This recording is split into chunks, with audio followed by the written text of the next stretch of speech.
What's up, everyone, and welcome to Classic Video Review. I am that guy who watches VHS tapes every single day, and then I review it for you. And I don't know, sometimes I recommend it, sometimes I don't. More often than not, though, I give a movie a good, decent rating and recommend you go see it. There, we do have some on here that are kind of just like garbage. No good. Don't go see that. Doesn't happen often, though. But today we've got another movie, kind of sticking in the horror genre. I know yesterday we didn't, it was, what was it, Heavyweights? Today, though, Cabin Fever. Cabin Fever. With Ryder Strong, guy from Boy Meets World. It's not somebody you see him in much of anything, but movies by Eli Roth. He's gone on to do a lot of horror films. One of my favorites of his is like Green Inferno, but he's also known for like Hostel and stuff. So, you got a group of friends that rent out this cabin out in the middle of nowhere. And when I say middle of nowhere, I mean nowhere. They stop at a little convenience store. And so, it's run by this old guy with a beard and this quirky voice. And they asked him, like, why do you have this fox pea? And it's for the foxes. Well, why do you got the rifle? And he says it's for the N-words. Well, I'll just cut right to the chase. At the very end of the movie, a group of black people come in to pick up the rifle because he shined it and everything. And he's calling them, hey, my N-words. And it's just, for what this movie was, I don't remember. I've seen this movie before, but I don't remember that ending. I must not have watched all the way because it caught me completely off guard. It was just like one of those like little jokes that just like, wait, what? It ended up paying off as long as you sat through the whole thing. So, anyways, this group of friends, and then at one point they're sitting out having a campfire, and Ryder Strong's telling horror stories, and they go into this like massacre that happened at a bowling alley, and it's like, is that like a backdoor to like another horror film you're gonna eventually do? Eli Roth played the smiling character whose head ends up being in like the bowling ball thing, and then all of a sudden Eli Roth shows up with a spiky hair and goatee and like these demon eyes in his German Shepherd, and smokes dope with them, and then just vanishes, and you never see him again. But anyways, there's this old hermit. Well, not old, normal age hermit. He is carrying this rabbit back to his little place, and his dog's laying on the ground. Dog's dead. Got some like flesh-eating bacteria that's, I'm assuming it's terminal, because everyone who caught it died.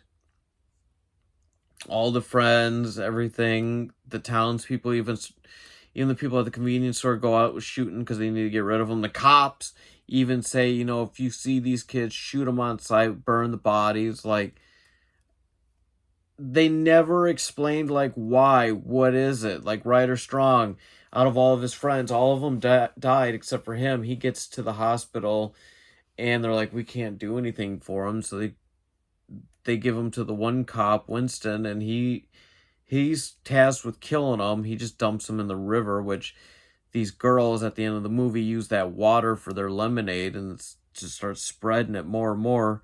I know there's a couple sequels to it. I have never watched any of the sequels. I've only ever watched the first one. I don't know if I showed you guys the back. It's kind of basic, but I might check it out. If it continues the story, I'll check out the sequels. Probably won't do the review on it because I don't think they came out on VHS. But for my own self, I might check it out because I'm curious to know what was this virus. And like, why did it turn into this? I will say though, and I watched this with my wife, she said she used to grow up loving watching this movie. As an adult, she was bored with it. And I'm not going to lie, I was bored with it. I was kind of just like sitting there like, oh gosh, it's kind of like dragging. Like, I remember watching it as a teen or a kid, whatever. And this was an okay movie, but then as an adult, and it's not fresh in my mind, I don't remember things, little parts here and there, but for the most part, it was like rewatching it for the first time. Didn't care for it.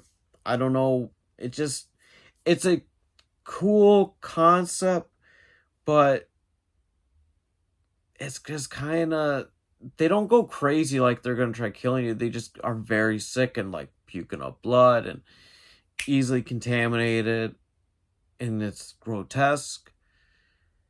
It's just kind of fell flat. I will say it's a low budget film, made decent profit. It got Eli Roth's foot in the door to make other movies, which he's gone on to do some great films. I honestly, okay, so this is his first film. Well done. 100% well done. I I wish I could make a film like that, right? But as just somebody who's a movie watcher, I'm going to have to give this one a 2. I just didn't, I got bored with it. At one point, I actually stopped it and watched a whole nother movie, which will be tomorrow's video, and then put this back on and finished it. It got boring. But Cabin Fever, it's a Lionsgate film. Go check out, like I say, Tubi, Amazon, Netflix. See if it's on there. I don't know. I want to recommend it, but it's boring. If you've never seen Cabin Fever, go check it out. Maybe you might feel different. But anyways, guys, thanks for watching, and I'll see you again tomorrow. Goodbye.